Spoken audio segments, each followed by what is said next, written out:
샬롬! 제자주교회 성도님들 평안하셨습니까? 2월 8일부터 우리는 마가복음을 묵상하게 됩니다. 오늘 저와 함께 살펴보는 성경의 숲과 나무 시간을 통해 우리에게 말씀하실 하나님을 기대하고 소망하는 은혜가 있기를 축복합니다.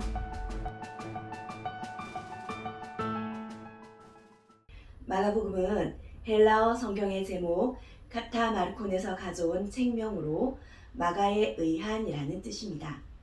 헬라어 성경은 이 책이 마가에 의해 기록된 성경이라고 말하고 있는데요. 마가복음 자체에서는 마가를 저자라고 하는 구체적인 증거가 나오지는 않습니다. 그러나 초대 교회사를 보면 초대 교회 교부였던 이레니우스, 알렉산드리아의 클렌트, 오리겐 등이 마가복음의 저자로 마가 요한이 썼다는 진술을 하는데요. 그러면 마가는 누구일까요? 마가는 성경에서 마가 요한이라고도 불리는데요. 요한은 유대식 이름이고 마가는 로마식 이름으로 같은 사람입니다. 그는 예루살렘의 부유한 레위인 가정에서 태어나 일찍이 아버지를 열고 어머니 밑에서 성장했습니다. 신실한 신앙인이었던 어머니 마리아는 자신의 집을 가정기도회의 자리로 제공했고 그의 집을 방문한 사도들과 교제하며 마가에게 신앙이 자연스럽게 뿌리 내린 것으로 알려져 있습니다. 그는 바나바의 조카로 사도 바울과 함께 1차 전도 여행에 동행했다가 중도에 포기하고 버가에서 되돌아왔습니다. 이 일로 바나바와 바울이 2차 전도 여행에서 갈라지는 원인이 되었지만 이후 마가는 바울의 신실한 조력자가 되었고 바울이 옥에 갇혀 있을 때 돌봤던 인물입니다. 마가는 베드로의 통역자로도 활동하며 함께 전도했습니다. 그래서 베드로가 나의 아들이라고 불렀던 인물인데요. 전승에 따르면 마가는 베드로가 죽은 후 이집트의 알렉산드리아에서 전도하다가 순교한 것으로 전해집니다. 그러면 예수님의 제자도 아니고 사도도 아니었던 마가가 어떻게 예수님의 사역에 대해 자세히 기록할 수 있었을까요? 주전 2세기 히에라폴리스의 주교 파피어스의 문헌에 따르면 예수님이 사랑하시는 제자였던 사도 요한이 마가가 베드로의 말들을 기록한 책이 마가복음이라고 인정했다고 기록하고 있습니다. 초대 교회 변증가였던 저스틴 마터도 마가복음은 베드로의 회고록이라고 말하고 있습니다. 그러니까 마가복음은 실제 기록은 마가에 의한 것이지만 예수님의 제자인 사도 베드로가 마가가 복음서를 기록할 수 있도록 예수님의 사역과 십자가 죽음과 부활을 상세히 전해 주었기에 기록된 책입니다. 우리가 읽는 신약 성경 책은 마가복음이 마태복음 다음인 두 번째 순서에 있지만 많은 학자들은 마가복음이 사복음서 중에서 가장 먼저 쓰여진 책이라고 말합니다. 물론 정확한 기록 시기는 알 수 없지만 알렉산드리아의 크레멘트가 마가는 베드로가 아직 로마에서 활동하고 있던 시대에 베드로를 존경하는 청중의 요청에 따라 이 복음서를 기록했다고 말하고 있는 것으로 보아 마가가 베드로와 로마에서 친하게 지낼 당시에 기록되었을 것으로 보이는데요. 이런 정황으로 보아 마가복음은 주후 60년에서 70년 사이 네로 황제가 통치하던 시기에 로마에서 기록되었을 것이라고 학자들은 말합니다. 그러면 마가는 왜 복음서를 기록했고 누구를 위해 기록했을까요? 당시 로마는 대화재로 도시가 잿더미가 되고 화재의 원인으로 지목된 네로 황제는 로마 시민들의 원성을 피하기 위해 비난의 화살을 로마 사람들 사이에서 적개심을 불러일으키고 있던 기독교인들에게 돌렸습니다.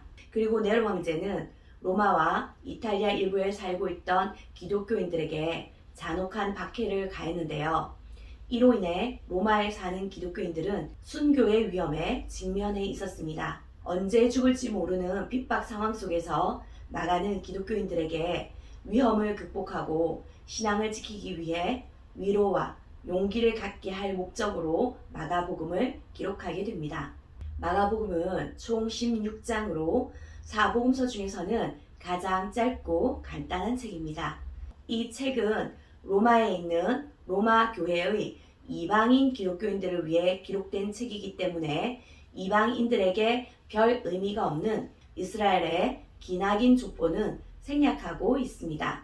또 이방인들이 잘 모르는 구약을 다른 사복음서에 비해서는 많이 인용하지 않고 있습니다. 그리고 보아너게 곧 우레의 아들이라는 식으로 아람어를 모르는 이방인 기독교인들을 위해 친절하게 번역하여 설명하기도 합니다. 또한 명절이 되면 백성들이 요구하는 대로 죄수 한 사람을 놓아주는 전례가 있다는 유대 풍속을 풀어서 설명해 주기도 합니다. 무엇보다 마가복음의 특징은 즉시라는 뜻을 가진 원어의 사용 횟수가 높은 것인데요. 우리말 성경에는 다 드러나지 않지만 예를 들어 성령이 곧 예수를 광야로 몰아내신지라에 나오는 곧과 같은 급박한 시간을 나타내는 부사가 마가복음 전체에서 41회나 사용됩니다.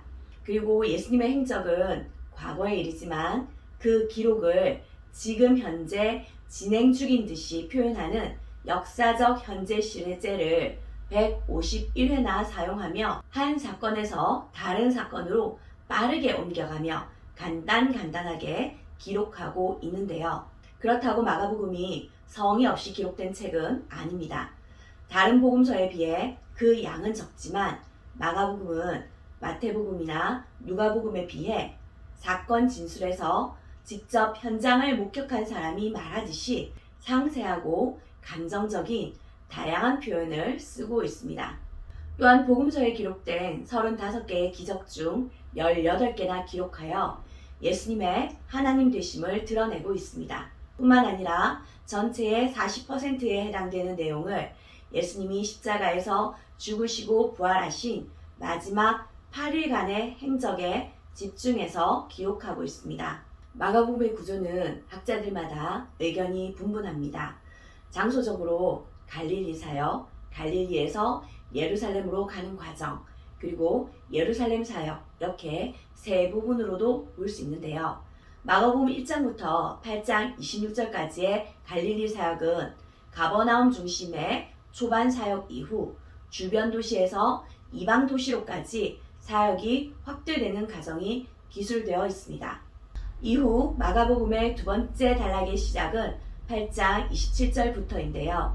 가이사랴 빌립보에서 제자들에게 예수님 자신을 그리스도로 나타내신 사역의 전환점이 되는 사건으로부터 기술됩니다. 그리스도로 오신 예수님은 자신의 정체성과 함께 순환을 예고하신 후 예루살렘으로 내려가십니다.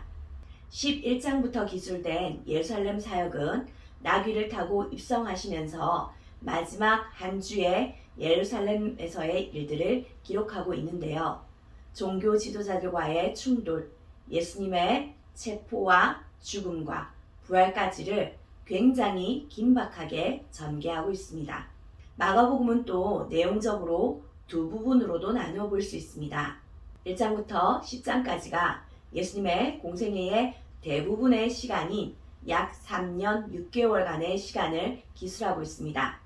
이 부분은 예수님을 따르는 무리와 제자들을 섬기는 종의 모습을 그리고 있다면 뒷부분인 11장부터 16장 마지막까지의 후반부는 예루살렘에서의 마지막 8일 동안의 고난과 대속의 사역에 초점을 맞추고 있습니다. 그래서 마가복음은 종으로 오신 예수님을 중심 주제로 우리에게 보여주고 있는데요. 이 땅에서 정치적인 왕의 자리에 앉아서 백성들로부터 섬김을 받는 그런 왕이 아니라 약한 자와 병든 자를 고치심으로 섬기시며 무지한 제자들을 가르치시고 깨우치심으로 섬기시는 예수님을 보여줍니다. 그리고 각 장마다 즉시 곧 행동으로 순종하는 종의 모습에 초점을 맞추어 종으로서의 섬김과 고난을 통한 희생을 보여줍니다. 마침내는 자신의 목숨까지도 많은 사람들의 죄값을 대신하는 대속물로 완전히 내어주는 예수님을 마가는 마가복음을 읽는 독자들에게 보여주고 있습니다. 또한 마가복음은 완전한 희생과 고난으로 섬김의 본을 보인 예수님을 따르라라고 요청합니다.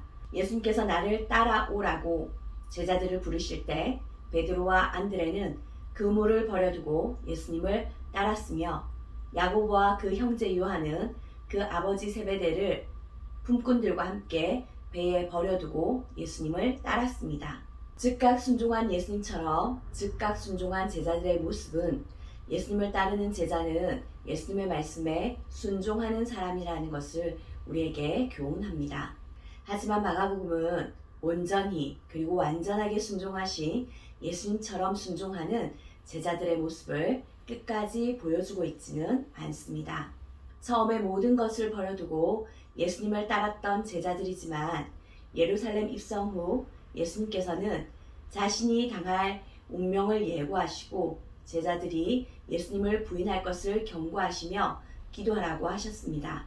그 경고에도 불구하고 안일함과 나태함에 빠져있던 제자들은 예수님이 붙잡히시자 도주하고 부인하고 배반하는 실패한 제자들의 모습을 보여줍니다. 예수님과 함께 죽음의 자리까지 갈 것처럼 자신만만하던 제자들은 예수님이 십자가 고난을 지시는 그 현장을 함께하지 못했습니다. 마가가 제자들의 연약함, 오해, 실수, 실패 등을 거듭 기술한 이유는 핍박 중에 있는 로마의 성도들이 자신들 또한 그런 연약한 자인 것을 인정하고 예수님만 바라보고 승리하도록 촉구하기 위한 것인데요. 제자들의 부정적인 모습을 통해 진짜 제자로 세워가기 위한 교육적 목적이 있는 것이죠. 또한 마가는 고난받는 종으로서의 예수님과 그를 따르는 제자들이라는 주제를 통해 하나님 나라를 보여줍니다. 마가에게 하나님 나라는 예수님의 말씀과 행동 그리고 그분의 종된 섬김을 통해 시작되었고 확장되었습니다. 그리고 그 나라는 제자들을 통해 또 교회 공동체를 통해 계속 세워져 가고 있는데요. 하나님 나라가 이미 시작되었지만 완성을 향해 가는 과정 속에서 제자들은 믿음의 연약함과 낙심으로 실패할 수 있다는 것도 우리에게 보여줍니다. 하지만 그럼에도 불구하고 예수님의 부르심에 전적으로 순종한 사람, 그 사람들이 보여주는 예수님을 닮은 섬김을 통해 하나님 나라는 계속 세워져 가고 있다는 그 사실을 우리는 잊지 말아야 합니다. 바라기는 하나님의 아들 예수 그리스도가 이 땅에서 시작한 하나님 나라를 완성해가는 그 길에 우리 제자주교회 모든 성도님들이 함께 하시기를 소망합니다. 때로 믿음의 연약함과 낙심으로 실패할 수 있지만 그럼에도 다시 일어나 하나님의 말씀에 순종하기를 결단함으로 섬기는 종으로서의 제자의 길을 걸어갑시다. 그래서 우리 안에 임한 하나님 나라의 완성을 위해 어제보다 오늘, 오늘보다 내일 한 걸음 더 순종하고 헌신하는 저와 여러분 되시기를 축복합니다. 함께 기도하시겠습니다.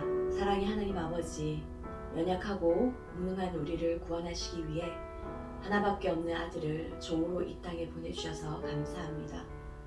아버지의 말씀에 죽기까지 순종하심으로 대속 제물이 되셔서 우리를 구원해 주신 예수님의 섬김과 희생에 감사합니다. 이 사랑을 잊지 않고 감사하며 어떤 상황 속에서도 즉시 기쁨으로 순종하는 우리 제자들 교회가 되게 하여 주시옵소서. 종된 섬김으로 하나님 나라를 시작하시고 이루어가신 예수님처럼 예수님 맡기신 자리에서 종된 섬김으로 승리하는 우리 제자들 교회가 되어 이 땅에 하나님 나라를 확장해 가게 하여 주시옵소서. 감사드리며 예수님의 이름으로 기도드립니다. 아멘.